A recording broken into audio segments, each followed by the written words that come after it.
मुस्लिम league नून के कायद मियाँ नवाज शरीफ के लाहौर हाई कोर्ट इलाज लाए बाहर वजन की इजाज़त ॾेई छॾी आहे। लाहौर हाई कोर्ट इहो फ़ैसिलो कयो आहे शहबाज शरीफ की दरख़्वास्त ते। शहबाज शरीफ इहा दरख़्वास्त तॾहिं लाहौर हाई कोर्ट में दाख़िल कई जॾहिं जेको वफ़ाक़ी हुकूमत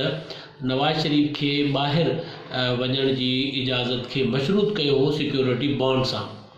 पोइ भेरे पाण इन वीडियो में ॻाल्हायो हुयो जेको त जेकॾहिं इमरान ख़ान नवाज शरीफ के ॿाहिरि मोकिलण जो को फ़ैसिलो कयो हो उन ते जेकॾहिं कंहिं दबाव में अचण खां सवाइ उन फ़ैसिले ते अमल करे हा त इमरान ख़ान नेकनामी बि कमाए हा ऐं बतौर वॾो लीडर उनखे जेको आहे सम्झो वञे त इमरान ख़ान हिकिड़े वॾे लीडर हुजण जो मुज़ाहिरो कयो आहे, खुलियल दिलि जो कुशादा दिलि जो मुज़ाहिरो कयो आहे, पर इमरान ख़ान उहो मौक़ो विञाए छॾियो। ऐं हाणे लाहौर हाई कोर्ट जेका आहे उहो इजाज़त ॾेई छॾी आहे नवाज शरीफ खे ॿाहिरि वञण लाइ, जंहिंखां पोइ तयारियूं शुरू थी वियूं आहिनि ऐं कुझु कलाकनि अंदरि या वधि में वधि सुभाणे ताईं मियाँ नवाज शरीफ साहिब जेके आहिनि उहे रवाना थी वेंदा इलाज लाइ लंदन। ऐं हिते लाहौर में जाती उमरा फार्म हाउस ते नवाज शरीफ खे ॿाहिरि मोकिलण जूं जेके आहिनि उहे तयारियूं तेज़ थी वियूं आहिनि। तयारियूं त अॻु में बि कयूं वयूं हुयूं, पर जॾहिं हुकूमत जेको रंडक विधी ऐं मशरूत कयो नवाज शरीफ खे ॿाहिरि मोकिलण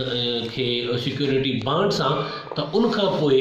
ज़ाहिर उहे तयारियूं जेके आहिनि उहे उते जो उते मुअतल थी वियूं ऐं शरीफ ख़ानदान ऐं मुस्लिम लीग नून चवंदी रही जेके उन्हनि बंदोबस्त कया हुआ, ख़ासि तौर ते नवाज शरीफ साहिब खे ॿाहिरि वठी वञण लाइ एयर एम्बुलेंस जो जेको इंतज़ाम कयल हुयो उहो इंतज़ाम ज़ाहिर जेतिरे ताईं ECL मां नालो नथो निकिरे उन्हनि जो उन वक़्तु उन्हनि खे ॿाहिरि वठी या उन वक़्तु ताईं एयर एम्बुलेंस हिते आणे नथी सघे। सो हाणे एयर एम्बुलेंस ऐं ॿिया जेके इंतज़ाम आहिनि उन्हनि जा बंदोबस्त जेके आहिनि उहे तेज़ कया विया आहिनि। ऐं जेका हुकूमत वटि जेको हिकिड़ो मौक़ो हुयो त उहा इहो अहसान करे हा नवाज शरीफ मथां या सियासी तौर ते हिकिड़ो गुडविल जेस्चर ॾिए हा, हिकिड़ो मुस्बत क़दम जेको खणे हा त भई तमामु तर सियासी मुखालफ़तुनि जे बावजूदि सभिनी रकाबतुनि जे बावजूदि मुस्लिम लीग मुखालफ़तुनि जे बावजूदि नवाज शरीफ खे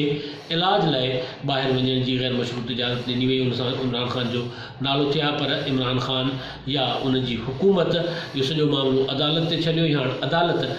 जेको आहे साबिक़ वज़ीर आज़म खे ॿाहिरि वञण जी इजाज़त ॾेई छॾी आहे, जंहिंमें इहो जेको अदालत वाज़े कयो आहे त जेकॾहिं नवाज शरीफ 4 हफ़्तनि ताईं ॿाहिरि रही सघनि था इलाज लाइ, जेकॾहिं उन्हनि खे वधीक उते रहण इलाज जी गर्ज़ लाइ वधीक उते रहण जी ज़रूरत पवे त वापसि उहे अदालत में असां रुजू करे सघनि था, अदालत खां वरी इजाज़त वापसि घुरी सघनि था। ऐं जेकॾहिं 4 हफ़्तनि में हू ठीकु थी वञनि ताईं वापसि नथा अचनि त पोइ वरी हुकूमत या अदालत उन्हनि जे ख़िलाफ़ु कार्रवाई करे सघे थी। सो इहे समूरा मामला आहिनि, पर जेको बुनियादी नुक़्तो अॼु गुज़ारिश करणु ज़रूरी हुयो ऐं जेको पंहिंजे गुज़िरियल वीडियो में बि व्लॉग में ज़िक्र कयो हुयो त हिकिड़ो मौक़ो हुयो इमरान ख़ान वटि इहो साबित करण लाइ, पंहिंजी नेकनामी कमाइण लाइ त हू मुखालिफ़तुनि खे, सियासी रकाबतुनि खे, सियासी जेका हरीफ़ खे कंहिं बि तौर ते बीमारी जे मामले में रोकण हुनजी जेका नियत न रोकियो हुन, इहो हुन वटि मौक़ो हुयो, पर उहो मौक़ो हुननि विञाए छॾियो ऐं हाणे लाहौर हाई कोर्ट मोकिले छॾियो आहे। हाणे इमरान ख़ान या उनजी हुकूमत जा हथ घटि में घटि नवाज शरीफ जे मामले में कटिजी चुका आहिनि।